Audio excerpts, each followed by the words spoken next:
Kisah seram. Nyata atau tidak?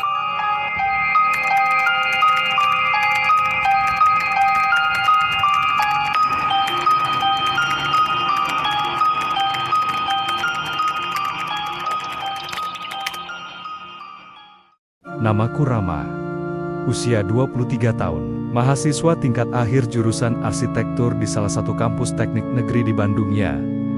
Yang itu, kalau kau pernah jalan-jalan ke Dago atau Gasibu, kemungkinan besar pernah melewati kampusku tanpa sadar. Sekarang, hidupku sedang dalam masa yang paling tenang. Skripsi sudah masuk tahap akhir.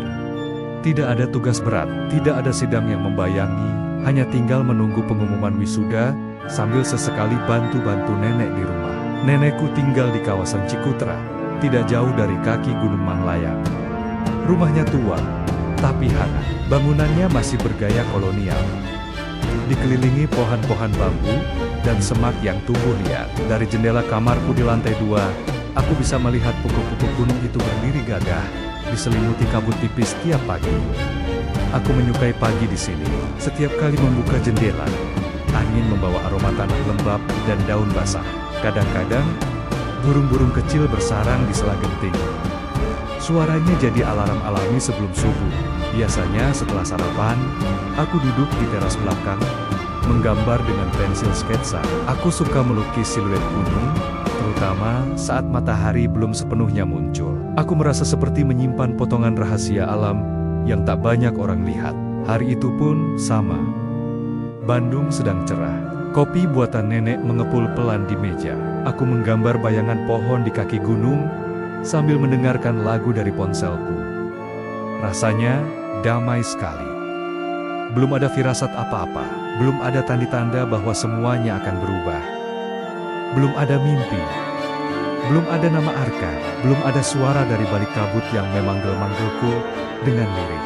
Masih terlalu pagi untuk tahu bahwa langit tenang di atas kepalaku akan segera menyimpan rahasia yang membuat tidurku tak lagi utuh. Dan pagi itu, seperti pagi-pagi sebelumnya, aku masih belum tahu apa-apa. Nenek duduk di kursi rotan dekat dapur, menyeruput kopinya sambil menonton acara berita pagi di TV tabung kecil yang suaranya agak sember. Ia menyapaku tanpa menoleh. "Kau bangun cepat? Tidurmu nyenyak?" Aku mengangguk, lalu duduk di seberangnya, menyeruput kopi buatan tangannya yang hangat dan pahit. "Bangun lebih pagi dari biasanya," jawabku. Rasanya pengen gambar sesuatu, tapi belum nemu ide. Nenek tertawa kecil, matanya yang sudah keriput menyipit hangat. "Coba kau gambar Manglayang. Gunung itu selalu punya wajah berbeda setiap pagi." Aku tersenyum. "Sudah berkali-kali, Nek. Tapi memang anehnya nggak pernah sama."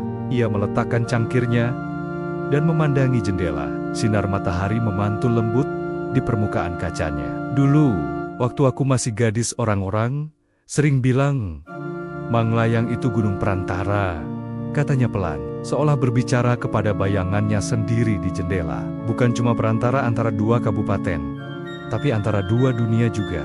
Aku menoleh. Nada suaranya tiba-tiba serius. "Dua dunia?" Nenek mengangguk. "Dulu ada cerita tentang pendaki-pendaki yang tak pernah kembali. Ada yang bilang mereka tersesat, ada juga yang bilang mereka menemukan jalur lain, jalur yang tak pernah bisa ditemukan dua kali." Aku diam. Mataku terpaku pada uap dari cangkir kopi.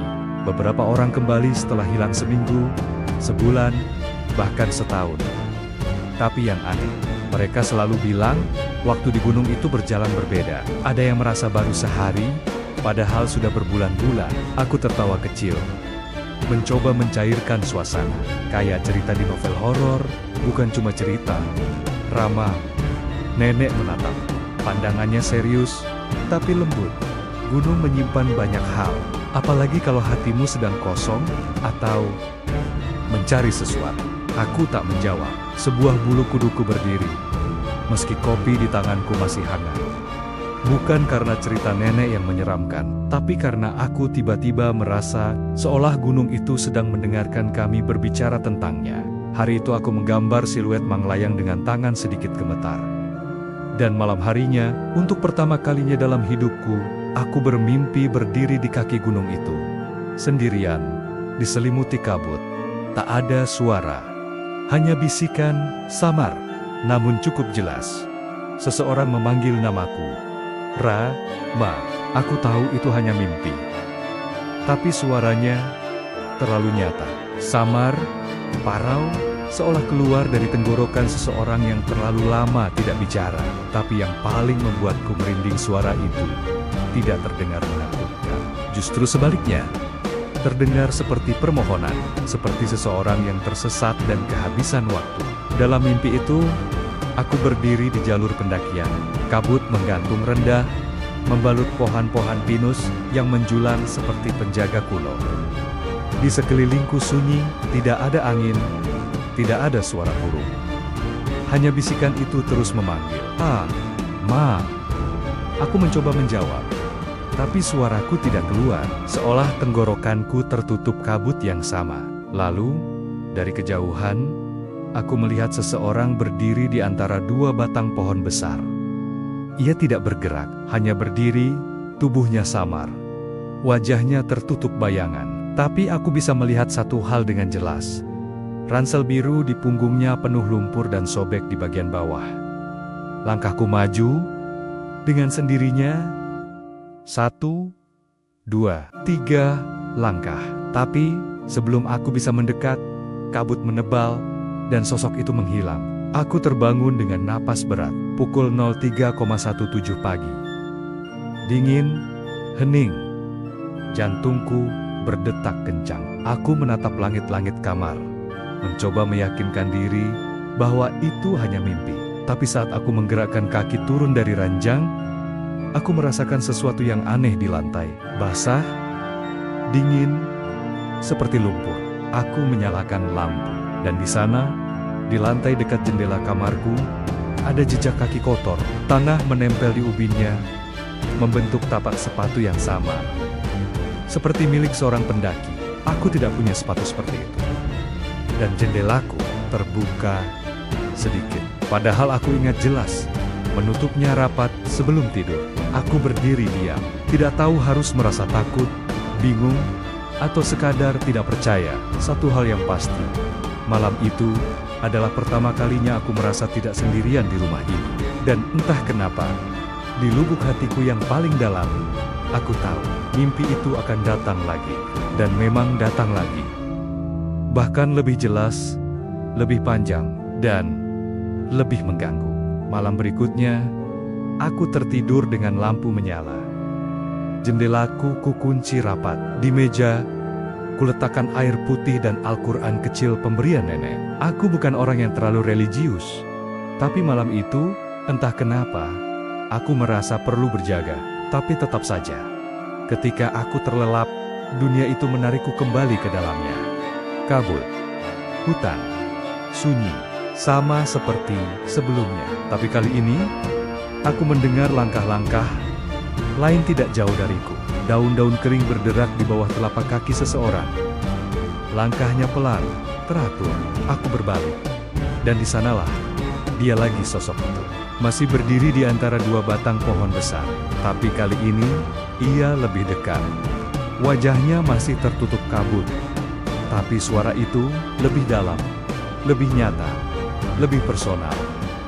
Rama, tolong aku. Aku ingin bertanya, siapa dia? Tapi entah mengapa, aku merasa aku sudah tahu jawabannya. Ada sebuah nama muncul begitu saja di benakku, seolah ditanamkan entah dari mana. Arka. Saat aku menyebut nama itu meski hanya dalam hati, sosok di hadapanku bergerak. Ia melangkah mundur, perlahan, masuk lebih dalam ke kabut. Tapi sebelum menghilang, ia menunjuk ke arah kanan. Ke sebuah jalan setapak yang tampak samar, seperti tak ingin dilihat oleh mata biasa. Aku mengikuti arah tangannya. Tiba-tiba, dari balik kabut, suara daun runtuh. Lalu, jeritan. Tapi bukan jeritan kesakitan, melainkan jeritan minta tolong yang terkubur lama. Suara itu terdengar seperti milikku sendiri. Aku terbangun dengan keringat dingin membasahi punggung. Nafasku terengah, tapi ada sesuatu yang lebih membuatku tercekat. Di lantai kamarku, tepat di bawah jendela, ada daun basah. Bukan daun dari taman rumah, tapi jenis yang hanya kutemui di jalur pendakian gunung. Daun rotan liar dengan ujung bergerigi. Aku langsung berdiri dan menutup jendela rapat-rapat. Tapi saat mataku menyapu meja belajar, aku nyaris menjatuhkan kursi. Ada coretan baru di kertas sketsaku. Bukan gambarku, bukan tulisanku. Hanya satu kalimat, ditulis dengan spidol hitam yang entah datang dari mana. Jalur itu ada, tapi hanya bisa ditemukan oleh yang dipanggil. Tanganku gemetar. Siapa yang menulis ini? Bagaimana bisa ada di kamarku? Dan apakah aku benar-benar dipanggil?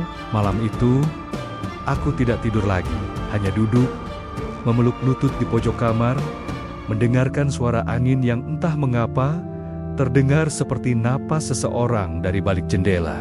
Dan di sela napas angin yang menekan dadaku itu, aku hanya bisa memikirkan satu hal. Siapa Arka? Nama itu terus berputar di kepalaku, seperti gema yang tak bisa kuusir. Padahal, aku belum pernah mengenal siapapun dengan nama itu. Tidak di kampus, tidak di lingkungan tempat tinggalku, tidak juga di media sosial. Pagi harinya, aku menyapa nenek seperti biasa. Tapi kali ini, tanganku gemetar saat memegang cangkir. Mataku mengantuk, tapi otakku terlalu aktif. Rasanya seperti ada kabel yang terbakar di dalam kepala campuran antara takut dan penasaran. "Nek," kataku pelan. "Pernah dengar nama Arka?" Nenek menoleh. Alisnya terangkat. "Arka?" Aku mengangguk. Mencoba terlihat santai. Ia berpikir sejenak, lalu menggeleng. "Nggak familiar." "Kenapa, Ram?" "Cuma muncul di mimpi," jawabku sambil menunduk. Entah kenapa, rasanya penting. Nenek tidak bertanya lebih lanjut, tapi aku tahu. Dari tatapannya yang diam, ia mulai menyadari ada sesuatu yang tidak biasa sedang terjadi padaku. Setelah sarapan, aku naik ke kamar dan membuka laptop. Ku periksa mesin pencari, ku ketik pelan-pelan, "Pendaki hilang gunung, Manglayang." Dan disitulah untuk pertama kalinya aku melihat wajah yang hampir mirip dengan bayangan dalam mimpiku. Foto itu muncul dalam sebuah artikel lama, 3 tahun lalu. Judulnya membuat mataku membelalak. Pendaki mahasiswa hilang di Gunung Manglayang, belum ditemukan setelah 12 hari pencarian. Nama pendaki itu, Arka Darmawan. Usia saat hilang, 22 tahun. Mahasiswa, Fakultas Teknik, universitas yang sama denganku. Tanganku refleks menutup mulut, dadaku sesak. Ada sesuatu dalam diriku yang ingin menyangkal. Tapi semakin aku membaca, semakin semua terasa terlalu tepat. Ransel biru, pendaki solo, terakhir terlihat di jalur barat Manglayang. Diduga tersesat karena kabut tebal. Rasanya seperti semua keping puzzle yang kacau mulai menyatu. Mimpi-mimpi itu, suara yang memanggil, ransel, kabut, dan sekarang, nama yang terpatri jelas di dunia nyata. Tanganku gemetar saat menggulir artikel sampai ke bagian akhir. Di sana tertulis sebuah kutipan dari ibunya. "Arka anak baik. Dia tidak pernah menyerah. Saya yakin dia masih di sana, menunggu untuk ditemukan." Aku menutup laptop pelan, memandang ke arah jendela kamarku. Dan untuk pertama kalinya sejak mimpi itu datang, aku tidak hanya merasa takut. Aku merasa dipilih, entah oleh siapa atau oleh apa. Dan kalau dugaanku benar, maka Arka belum pergi. Dia masih di sana, masih menunggu. Dan satu suara dalam hatiku lemah, tapi pasti mulai berkata, aku harus ke gunung itu. Tapi sebelum aku sempat merencanakan apapun, gunung itu datang lebih dulu kepadaku. Pagi itu, hujan gerimis menyapu Bandung. Awan tebal menggantung rendah, membuat pukuk-pukuk ke pohon di halaman belakang tampak muram. Aku baru saja selesai mandi ketika nenek memanggil dari bawah. "Rama, ini punyamu?" Suaranya datar, tapi ada nada heran dan sedikit tegang yang membuatku segera turun tanpa sempat menyisir rambut. Aku membeku saat melihat apa yang dimaksudnya. Di depan pintu rumah, di teras basah yang licin oleh embun pagi, tergeletak sebuah ransel biru kusam. Kotor, penuh lumpur kering, ujungnya sobek. Persis seperti ransel yang kulihat dalam mimpi. Aku melangkah pelan. Lututku terasa lemas. Gak tahu siapa yang naruh, kata nenek pelan. Tadi, pas aku buka pintu, sudah ada di situ. Gak ada suara orang datang. Gak ada motor. Gak ada apa-apa. Aku menelan ludah. Nek, boleh aku bawa ke kamar dulu? Nenek hanya mengangguk pelan. Tatapannya mengikuti langkahku seolah ia tahu. Ada sesuatu yang tidak biasa sedang tumbuh di antara dinding rumah ini. Di kamar, aku letakkan ransel itu di atas meja belajar. Kuamati lama. Sebelum akhirnya memberanikan diri membuka resletingnya. Butuh waktu lebih dari 5 menit untuk mengumpulkan keberanian. Isinya mencabik rasa tenangku yang tersisa. 1. Sebuah peta gunung lusuh dengan lingkaran merah di jalur yang tidak pernah kulihat sebelumnya. 2. Buku catatan kecil berwarna coklat halaman-halamannya, penuh dengan coretan tangan. Tidak semua bisa terbaca, tapi beberapa kata seperti kabut, sinyal hilang, dan jalan bercabang terlihat jelas. Sri, dan satu foto Usang Arka, berdiri di depan pelang jalur pendakian, mengenakan ransel yang sekarang ada di hadapanku. Di balik foto, tertulis dengan tinta pudar, "Kalau aku tidak kembali, tolong temukan aku." Aku menutup mata. Tubuhku gemetar, tapi bukan karena takut, melainkan karena satu perasaan yang mulai menguasai hatiku sepenuhnya. Aku tidak bisa lagi pura-pura, ini semua hanya mimpi. Ransel ini nyata, foto ini nyata, jalur pendakian di peta itu nyata, dan aku tahu meskipun belum benar-benar tahu caranya aku harus ke sana. Bukan sekadar karena rasa penasaran, tapi karena seseorang di luar sana masih menunggu untuk ditemukan. Dan satu-satunya yang bisa mendengarnya adalah aku. Itu bukan kesombongan, bukan juga ilusi. Itu keyakinan yang menempel erat di dadaku, seperti bekas luka yang menolak sembuh. Sejak ransel itu muncul di teras rumahku, aku tidak bisa lagi menjalani hari dengan cara biasa. Segalanya berubah. Dunia seperti memelukku erat dengan bisikan-bisikan yang tak terdengar oleh siapapun, kecuali aku. Setiap kali aku memejamkan mata, suara itu datang. Kadang samar, kadang jelas, tapi selalu dengan pesan yang sama. Kau harus ke sini. Aku masih di sini. Aku mulai menjauh dari aktivitas sehari-hari. Teman-temanku mengira aku sedang sibuk skripsi, padahal aku lebih sering duduk di lantai kamar, membaca ulang catatan Arka, mempelajari peta yang ditemukan di dalam ransel. Jalur yang ia tandai dengan lingkaran merah sebuah cabang kecil dari jalur utama pendakian Manglayang tidak ada di peta resmi. Artinya, dia menemukan jalur lain, atau lebih tepatnya, jalur yang menemukan dia. Keesokan harinya, aku pergi diam-diam ke basecamp pendakian Gunung Manglayang. Hanya bilang ke nenek kalau ingin menggambar pemandangan pagi. Aku tahu itu bukan kebohongan sepenuhnya, tapi juga bukan kebenaran. Di base camp, aku pura-pura jadi pendaki pemula. Ramah, banyak tanya, sopan, tapi diam-diam, aku mencocokkan peta Arka dengan jalur yang ada di papan informasi.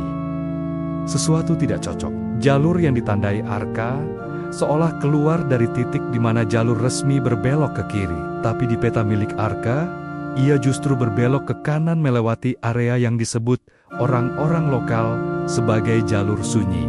"Mas, jalur itu nggak disarankan dilewati," kata salah satu penjaga basecamp. "Dulu pernah ada pendaki yang coba lewat sana, terus hilang.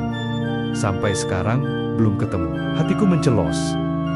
Aku tidak perlu bertanya siapa yang dimaksud. Aku sudah tahu. Sebelum pulang, aku sempatkan duduk di batu besar dekat pintu masuk jalur pendakian. Ku tutup mata, mendengarkan angin yang bergerak pelan di antara dedaunan, dan di sanalah di tengah alam yang seolah menahan napas aku mendengarnya lagi. Lebih jelas dari sebelumnya, aku menunggumu di jalur sunyi. Mataku terbuka. Ini bukan delusi, bukan mimpi, ini panggilan. Dan aku akan menjawabnya. Maka pagi itu, aku kembali ke Gunung Manglayang, bukan sebagai pendaki, bukan sebagai wisatawan, tapi sebagai seseorang yang dipanggil. Langit mendung, udara lembab, daun-daun basah mencium tanah. Dan meski banyak pendaki mulai berdatangan dengan ransel dan tenda mereka, aku merasa benar-benar sendirian, seolah dunia hanya menyorotku, dan yang lain hanyalah bayangan. Langkahku terasa ringan, tapi pikiranku penuh. Setiap derak ranting di bawah kakiku terdengar seperti pintu yang ditutup pelan dari belakang. Di jalur itu, suara ramai dari jalur utama menghilang hanya dalam beberapa menit. Tak ada suara tawa, tak ada musik dari speaker HP para pendaki muda. Yang ada hanya hening yang dalam dan desir angin seperti bisikan rahasia. Aku berhenti sejenak, menarik napas. Kalau aku tidak kembali, tolong temukan aku. Kata-kata itu terngiang kembali. Arka, lalu dari balik semak, aku melihat sesuatu menggantung di dahan pohon. Potongan pita kain merah, sobek, kotor, dan saat kuperiksa lebih dekat, ada nama di ujungnya tertulis dengan spidol yang sudah meluntur air. A. Darmawan, jantungku berdetuk. Ini nyata. Ini bukan ilusi. Arka pernah ada di sini. Aku melanjutkan langkah dengan lebih cepat, lebih yakin. Tapi semakin jauh aku masuk ke jalur ini, semakin waktu terasa aneh. Cahaya matahari redup meski masih siang. Bayangan pepohonan bergerak perlahan seperti melambai, padahal angin nyaris tak ada. Dan saat aku melintasi sebuah pohon tumbang, ada perasaan kuat yang menyentakku dari dalam. Aku tidak sendirian di sini. Aku menoleh. Tak ada siapa-siapa, tapi tiba-tiba di tanah tepat di belakangku ada jejak kaki lain. Bukan jejakku, lebih besar, lebih dalam. Aku menelan ludah, lalu terdengar suara. Bukan dari telinga, tapi dari dalam kepala. Jangan berhenti. Aku menunggumu lebih dalam. Langkahku gemetar, tapi aku terus berjalan. Aku tidak tahu akan sampai di mana. Tapi satu hal kini ku tahu pasti. Jalur ini memang nyata, tapi tidak semua orang boleh masuk. Dan yang sudah masuk, belum tentu bisa keluar. Jejak kaki itu masih membekas jelas di tanah lembab. Aku tahu, aku harus mengikutinya. Tapi setiap langkah semakin berat. Bukan karena medan, tapi karena perasaan dalam dadaku yang bertarung sengit. Antara rasa takut yang ingin melarikan diri, dan rasa penasaran yang memaksa aku terus maju. Angin berdesir di antara ranting-ranting pohon, membawa bisikan yang suaranya seperti rintihan. Kadang seperti kata, kadang hanya suara melengking yang menusuk hati. Aku berusaha menguatkan diri, mengingat pesan Arka yang tertulis di belakang foto. Kalau aku tidak kembali, tolong temukan aku. Aku tidak boleh menyerah. Tidak sekarang. Jejak kaki itu membawa aku ke sebuah lembah kecil yang dikelilingi oleh pohon-pohon tua dengan akar yang saling bersilangan, seolah membentuk pagar alami. Di tengah lembah, aku melihat sesuatu yang tak pernah kuharapkan.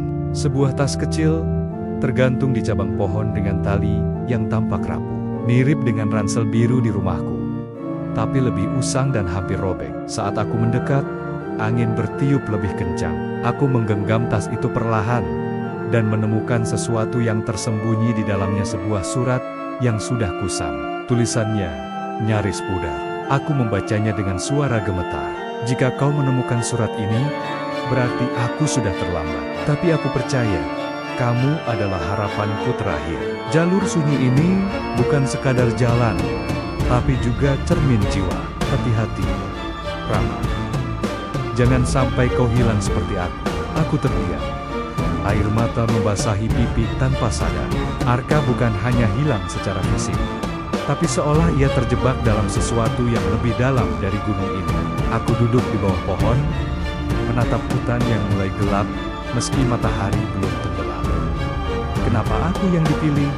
Batin, apa yang sebenarnya menunggu di ujung jalur ini?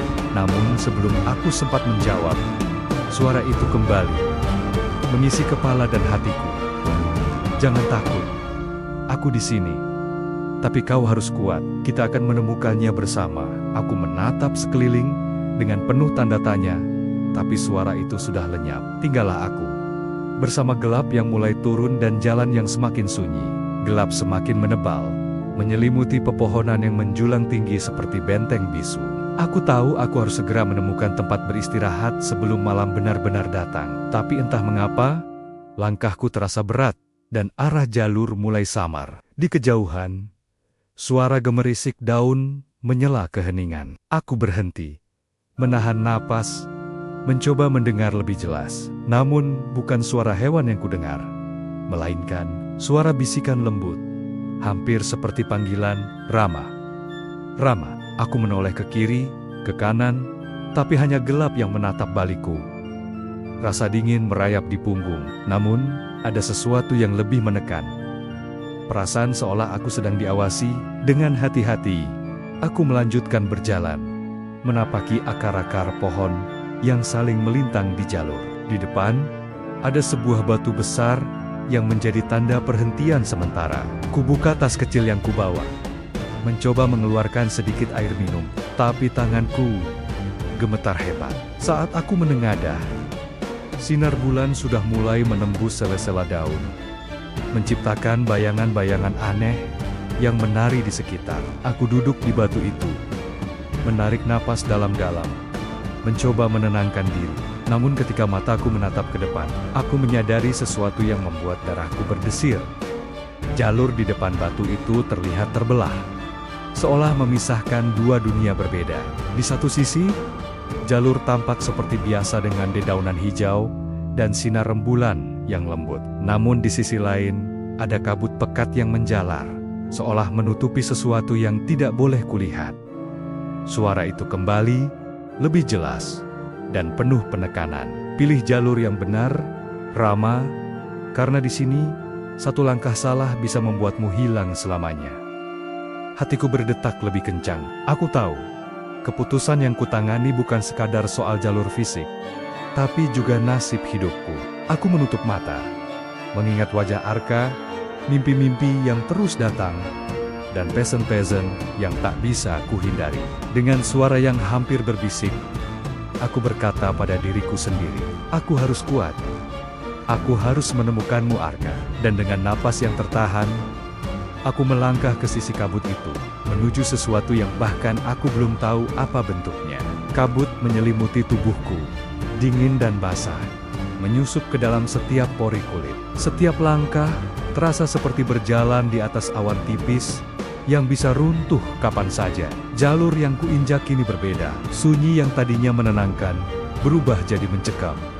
Seolah hutan ini menahan napas, mengawasi setiap gerakanku.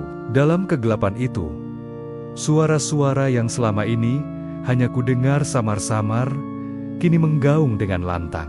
Bisikan, jeritan halus, bahkan tawa kecil yang menusuk. Aku merasakan kehadiran sesuatu yang bukan manusia, tapi bukan juga angin biasa. Jantungku berdetak semakin cepat, tapi aku tahu, aku tak boleh mundur. Aku ingat wajah Arka, teman yang hilang, bukan hanya oleh gunung, tapi oleh sesuatu yang jauh lebih gelap. Namun saat aku melangkah lebih dalam, aku tersandung sesuatu. Mataku terbuka lebar ketika aku temukan sebuah benda di tanah, sepasang sepatu yang sudah kotor dan robek, persis seperti milik Arka. Aku berlutut, memegang sepatu itu dengan tangan gemetar. Air mata menetes tanpa aku sangka. "Arka, di mana kau?" Aku berbisik. Tiba-tiba, kabut di sekitarku bergelombang seperti ombak, dan bayangan samar muncul di hadapanku. Sosok itu berdiri diam, tanpa ekspresi, tapi matanya penuh dengan permohonan. "Aku terjebak di sini. Aku menunggumu untuk membebaskanku," katanya pelan. Suaranya seperti angin yang berlalu. Aku ingin berlari memeluknya, tapi tubuhku kaku. Aku hanya bisa berdiri dan mendengar. "Tolong, jangan buat aku hilang selamanya," tambahnya.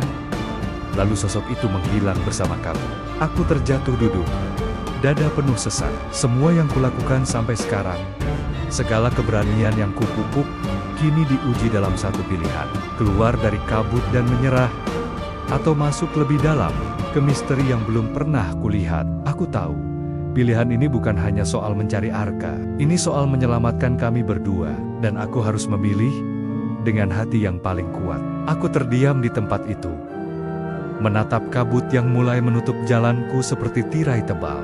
Sosok Arka yang baru saja kulihat masih membekas di mataku, membuat hatiku hancur dan penuh harapan sekaligus ketakutan. Aku mengangkat tubuhku perlahan, mengambil napas panjang. Tidak ada jalan lain selain masuk lebih dalam. Setiap langkah yang kutempuh sekarang terasa seperti mengikis tenaga dalam-dalam. Dingin merayap masuk, membekukan jari dan wajahku. Tapi aku terus maju. Tiba-tiba, angin yang dingin berubah menjadi bisikan yang menusuk. Kamu tidak akan bisa kembali kalau sudah lewat batas ini, kata suara itu. Tanpa wujud yang bisa kulihat, panik mulai menyelinap. Tapi aku menggenggam erat tali ranselku satu-satunya, pegangan di dunia asing ini. Jalan yang dulu ku kenal kini berubah menjadi labirin bayangan. Aku berusaha mengingat setiap jejak yang kuikuti, tapi seolah gunung ini bermain dengan ingatanku. Lelah, aku terjatuh di sebuah akar pohon besar. Lututku berdarah, meskipun aku tidak merasakan sakit yang berarti. Yang terasa hanyalah beratnya rasa kehilangan dan kebingungan. Aku bertanya pada diri sendiri, apakah aku cukup kuat? Apakah aku pantas menyelamatkan Arka? Tangis mulai pecah dari lubuk hatiku yang paling dalam. Namun, di tengah keputusasaan itu, aku teringat sebuah kalimat dari surat Arka. Jalur sunyi ini juga cermin jiwa. Mungkin aku harus menghadapi bukan hanya jalur ini, tapi juga bayangan gelap di dalam diriku sendiri. Dengan tekad baru, aku bangkit perlahan, menatap kegelapan di depan. Ini belum berakhir, Arka. Aku akan menemukanmu, dan aku akan membawa kita keluar dari sini. Aku bersumpah. Namun, aku tahu perjuangan ini belum selesai. Malam belum benar-benar berlalu. Dan misteri gunung ini semakin dalam menjeratku. Kegelapan di sekitar semakin pekat, seolah menelan setiap cahaya kecil yang kubawa. Namun di balik itu, aku mulai mendengar bisikan yang berbeda, bukan lagi penuh ancaman, melainkan suara yang seperti mencoba mengungkapkan sesuatu. Suara itu tidak hanya datang dari luar, tapi juga dari dalam hatiku sendiri. Aku berjalan perlahan, mengikuti suara-suara samar itu, berharap mereka membimbingku pada jawaban yang selama ini kurindukan. Tiba-tiba, di depan sebuah batu besar berlumut, aku menemukan sebuah ukiran yang aneh. Bentuknya seperti lingkaran penuh tanda-tanda yang tak bisa kubaca. Tapi di tengahnya terdapat gambar seorang pria yang memandang ke arah langit dengan tangan terangkat. Aku menyentuh ukiran itu, dan seketika itu juga, bayangan masa lalu melintas dalam pikiranku tentang pendaki-pendaki yang hilang, tentang cerita lama masyarakat sekitar, dan tentang Arka yang kini kurasakan benar-benar ada di sini. Bisikan itu berubah menjadi suara nyanyian lembut, menenangkan. Aku merasakan kehangatan yang tidak pernah kurasakan selama perjalanan ini. Di saat itulah, aku mengerti. Gunung Manglayang bukan hanya tempat fisik, tapi juga tempat di mana jiwa-jiwa yang hilang bersemayam, menunggu untuk ditemukan dan dibebaskan. Dengan hati yang mulai terbuka, aku berjanji pada diriku sendiri untuk terus maju. Bukan hanya demi Arka, tapi untuk semua jiwa yang terperangkap di sini. Namun, aku tahu perjalanan ini baru sebatas permulaan. Rahasia terbesar gunung ini masih tersembunyi di balik kabut dan kegelapan yang menanti. Aku berdiri di depan persimpangan yang tak terlihat sebelumnya, seolah gunung sendiri membukakan jalan terakhir untukku. Kabut semakin tebal, dan udara di sekeliling berubah menjadi dingin yang menusuk tulang. Suara bisikan yang selama ini menemani, kini berubah menjadi desakan yang tak bisa diabaikan. Pilih jalur terakhirmu, Rama. Pilihan ini akan menentukan siapa yang bisa kembali. Hatiku berdebar luar biasa cepat. Aku merasakan beratnya tanggung jawab yang kutanggung. Bukan hanya untuk diriku, tapi untuk Arka dan jiwa-jiwa yang hilang di gunung ini. Dalam keheningan itu, aku mengeluarkan surat lusuh dari Arka, membacanya sekali lagi. Jika aku tak bisa kembali, jangan biarkan aku terperangkap selamanya. Beranilah masuk ke tempat yang tak semua bisa kau lihat. Dengan napas yang bergetar, aku melangkah ke jalan yang tertutup kabut paling tebal. Setiap langkah terasa seperti menembus batas antara dunia nyata dan dunia yang lain. Waktu seakan berhenti, dan aku merasa tubuhku berat oleh beban ketakutan dan harapan. Namun, ada satu suara yang selalu kuingat. Suara Arka yang memanggilku dari mimpi. Aku menunggumu. Jangan biarkan aku hilang. Dengan keberanian yang tersisa, aku melangkah lebih dalam ke kabut itu, siap menghadapi apapun yang menanti. Dengan napas yang bergetar, aku melangkah ke jalan yang tertutup kabut paling tebal. Setiap langkah terasa seperti menembus batas antara dunia nyata dan dunia yang lain. Waktu seakan berhenti, dan aku merasa tubuhku berat oleh beban ketakutan dan harapan. Namun, ada satu suara yang selalu kuingat. Suara Arka yang memanggilku dari mimpi. Aku menunggumu. Jangan biarkan aku hilang.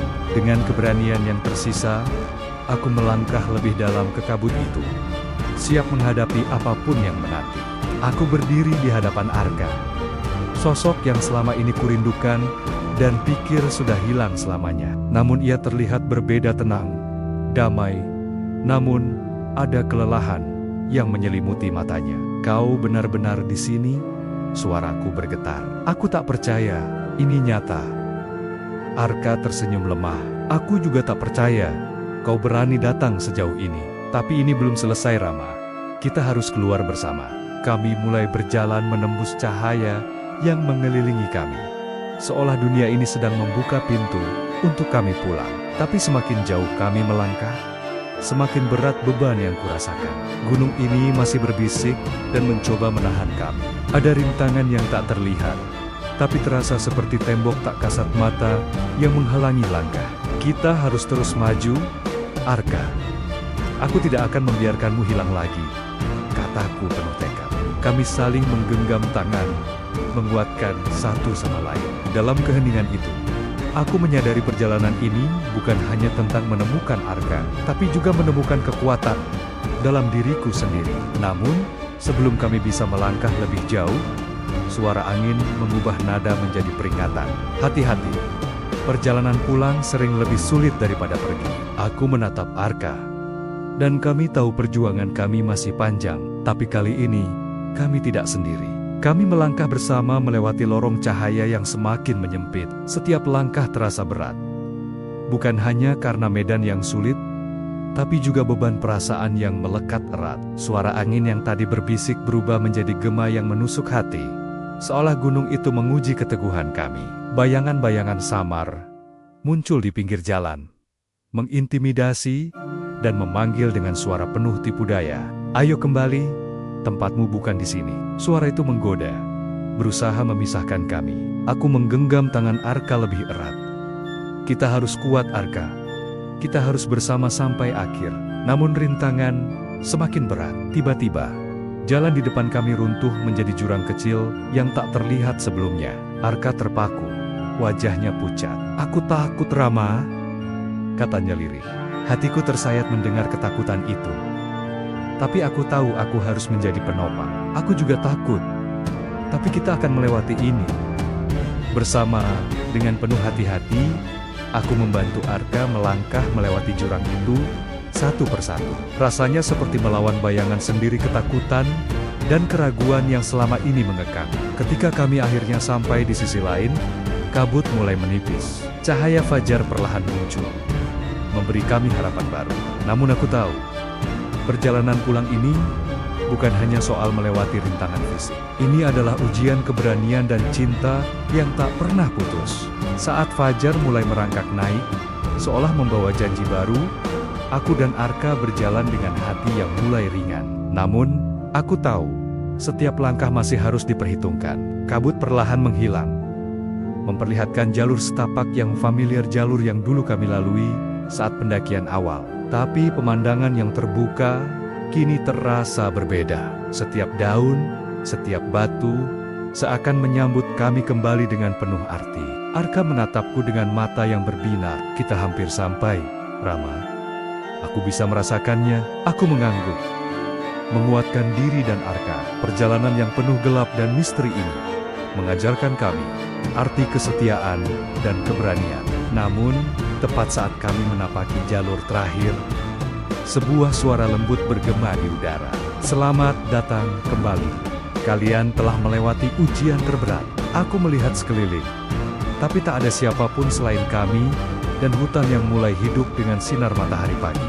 Aku tersenyum, sadar bahwa gunung ini bukan hanya tentang rintangan fisik, tapi tentang perjalanan hati dan jiwa. Arka menggenggam tanganku erat, dan aku tahu kami telah menemukan bukan hanya jalan pulang, tapi juga kedamaian.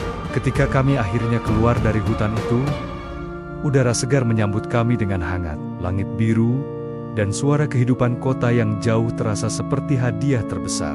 Aku menatap Arka, dan dalam hati, aku berterima kasih.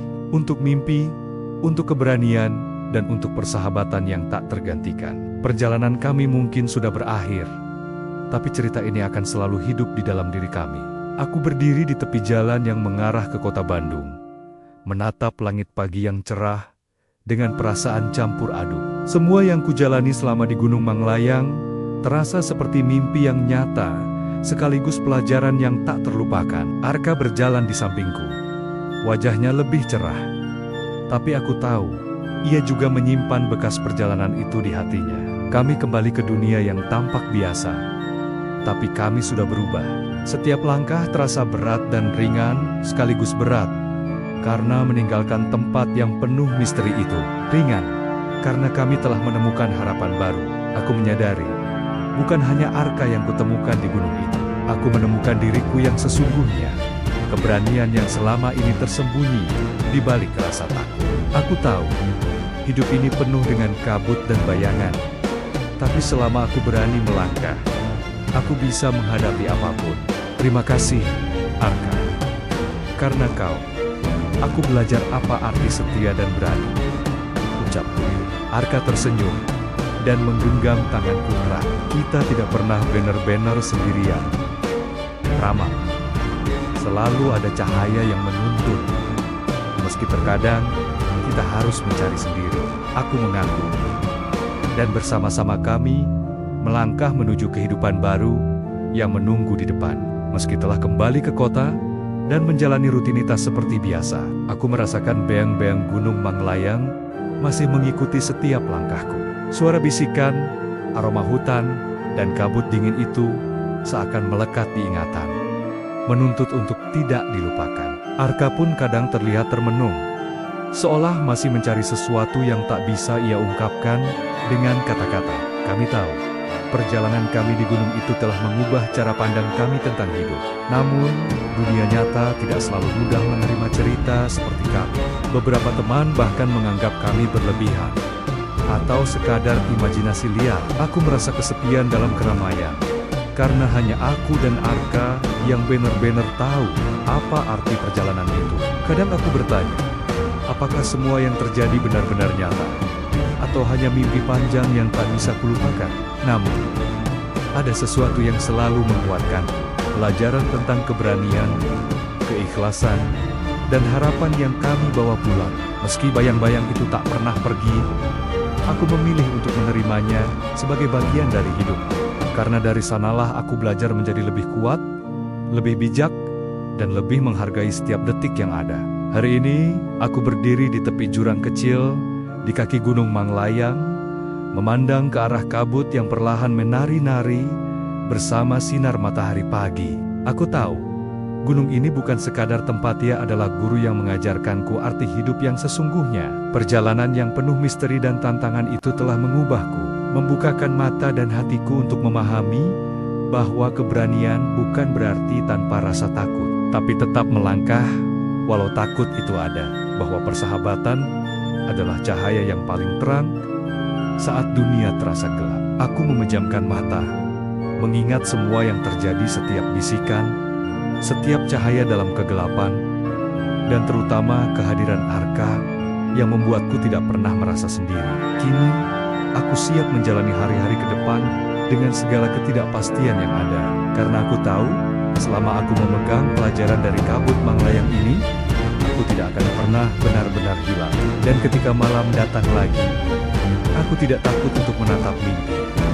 Sebab aku percaya, di balik kegelapan, selalu ada cahaya yang menunggu untuk ditemukan.